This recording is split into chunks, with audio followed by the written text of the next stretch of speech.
বিশ্বের যে সংস্থারই ক্রীড়া অনুষ্ঠান হোক না কেন, এটার উদ্দেশ্য থাকে সহমর্মিতা, ভ্রাতৃত্ব, শ্রদ্ধাবোধ এবং সুস্থ এবং স্বাস্থ্যসম্মত জাতি বলবো আমি, অসুস্থ জাতি নয়, স্বাস্থ্যসম্মত সুস্থ জাতি তৈরি করার এক অনবদ্য মাধ্যম।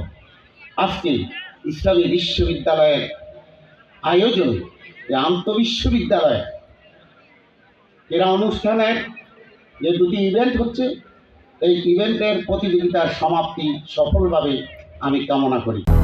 200-র বেশি সার্ভিস ও ফিচারে লেনদেনের সব বিকাশ অ্যাপে সম্ভব।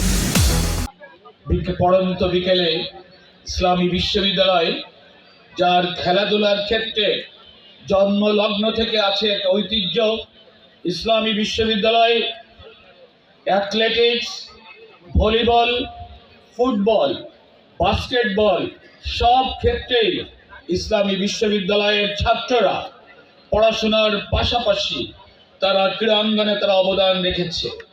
আমাদের এখানে অনেক বিশ্ববিদ্যালয়ের থেকে এসেছে যারা ইসলামী বিশ্ববিদ্যালয়ের প্রাক্তন ক্রীড়াবিদ। এই জন্যে ইসলামী বিশ্ববিদ্যালয় তাদের নিয়ে গর্ব অনুভব করে, তাদের নিয়ে গর্বিত।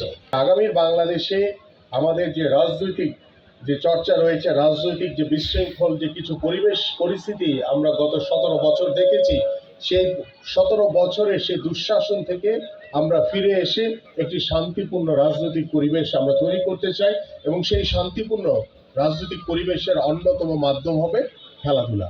আমি আমার আর বক্তব্য দীর্ঘায়িত করব না। আপনাদের সবাইকে আন্তরিকভাবে ধন্যবাদ এবং কৃতজ্ঞতা জানিয়ে আজকের এই আন্তঃবিশ্ববিদ্যালয় পাবলিক ইউনিভার্সিটি থেকে শুরু করে আমরা যে প্রাইভেট ইউনিভার্সিটিগুলো রয়েছে, সেখানেও আমরা বিভিন্ন স্পোর্টস রিলেটেড যে সাবজেক্টগুলো আছে সেগুলোকে ইনক্লুডিং করার মাধ্যমে আমরা মাঠে যেমন খেলাধুলার মাধ্যমে আমরা খেলাধুলাকে ছড়িয়ে দিতে চাই, ঠিক পড়াশোনাতেও যাতে আমরা স্পোর্টসটাকে সামনে রেখে এই স্পোর্টসের উপরে যাতে ভবিষ্যতে কেউ পিএইচডি ডিগ্রি লাভ করবে, কেউ বিভিন্ন ডিগ্রি লাভের মাধ্যমে, এবং আমাদের এই ডিগ্রি লাভের মাধ্যমে শুধু কিন্তু আমরা সীমাবদ্ধ রাখছি না।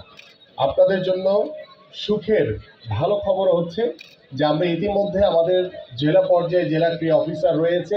আমরা আগামীতে উপজেলা পর্যায়েও আমরা 495টি উপজেলায় ইনশাল্লাহ ক্রীড়া অফিসার নিয়োগের মাধ্যমে আমরা আমাদের ক্রীড়াবিদ যারা রয়েছে, স্পোর্টসের ব্যাকগ্রাউন্ড যারা রয়েছে, তাদেরকে অগ্রাধিকার দিতে চাই ইনশাল্লাহ।